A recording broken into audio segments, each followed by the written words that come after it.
আমার প্রিয় ছাত্রছাত্রী, আজকে আমাদের ক্লাস 8-এর দশম অধ্যায় ত্রৈরাশিক চ্যাপ্টারটা, তার কোষে দেখি 10.2 4 নম্বর অঙ্ক কি বলছে। 30 জন লোক 15 দিনে একটি গ্রামের রাস্তার 3/7 অংশ সারাই করে। জন 30 জন 15 দিন আর 3/7 অংশ সারাই, তাহলে আরও 10 জন লোক মোতায়েন করা হলো। তাহলে কাজটি করতে এলে রাস্তাটির বাকি অংশ সারাতে কত সময় লাগবে? তাহলে আমরা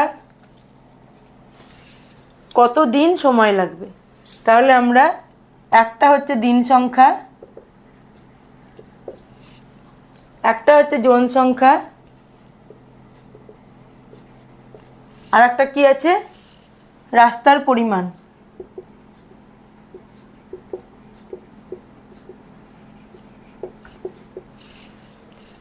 তাহলে কতজন লোক? প্রথমে 30 জন লোক, কত দিন? 15 দিন, কত অংশ? 3/7 অংশ রাস্তা। তাহলে বাকি অংশ বলেছে, বাকি অংশ রাস্তায় পূরণ করতে হবে, বাকি অংশ কমপ্লিট করতে হবে। বাকি অংশ মানে টোটাল অংশ যদি 1 ধরি, তাহলে বাকি অংশ কত হবে? 3/7টা বাদ যাবে 1 থেকে, তার মানে 4/7 অংশ দেখো পড়ে থাকছে। এই বাকি অংশ সম্পূর্ণ করতে কতজন লোক লেগেছে? আগের 30 জন ছিল, এখন আরও 10 জন লোক যুক্ত হয়েছে, অর্থাৎ 30 + 10 অর্থাৎ 40 জন। তাহলে কত দিন সময় লাগবে এটা আমাদেরকে জানতে চেয়েছে। তো অজানা রাশিটাকে আমরা এক্স দিয়ে লিখছি, এক্স। এই এক্সের মানটা আমাদেরকে বার করতে হবে। আমরা যদি দিন বাড়াই তাহলে রাস্তার পরিমাণ বাড়বে না কমবে?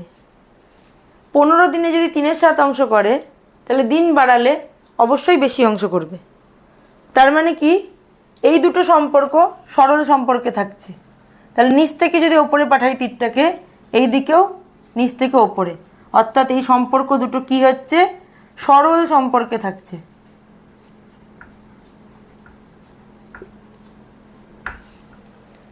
আমরা 15 দিনে যে পরিমাণ রাস্তা কমপ্লিট করব, 30 দিনে আমরা বেশি পরিমাণ রাস্তা কমপ্লিট করব, অর্থাৎ দিন বাড়ালে রাস্তার পরিমাণ বাড়ছে, দিন কমালে রাস্তার পরিমাণ কমছে, অর্থাৎ সরল সম্পর্কে থাকছে। একই রকমভাবে যদি আমরা কি জন বাড়াই, বেশি জন কাজ করে, তাহলে কম দিনে কাজটা কমপ্লিট করবে। জন বাড়ালে দিন কমে যাচ্ছে, অর্থাৎ ব্যস্ত সম্পর্কে চলে যাচ্ছে। তাহলে তীরটাও নিচ থেকে উপরে গেছে, তাহলে এই তীরটা ওপর থেকে নিচে যাবে। এই সম্পর্কটা হয়ে গেল ব্যস্ত সম্পর্ক। তাহলে এবার আমরা কি করব? এবার আমরা সম্পর্কটা তৈরি করে নেব। x/15, 3 নিচ থেকে ওপরে, তাহলে x/15, এখানেও নিচ থেকে ওপরে, মানে 4/7 3/7, 4/7 3/7, এটা ওপর থেকে নিচে, মানে 30/40। তাহলে x সমান কি হয়ে যাবে? 15টা নিচে আছে, গুণ হয়ে ওপরে চলে যাবে। 4/7 এই ভগ্নাংশের নিচে আছে 3/7।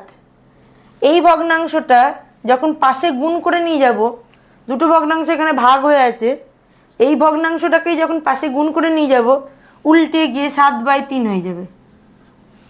3/7 উল্টে গুণ হয়ে 7/3 হলো, গণিত 30/40।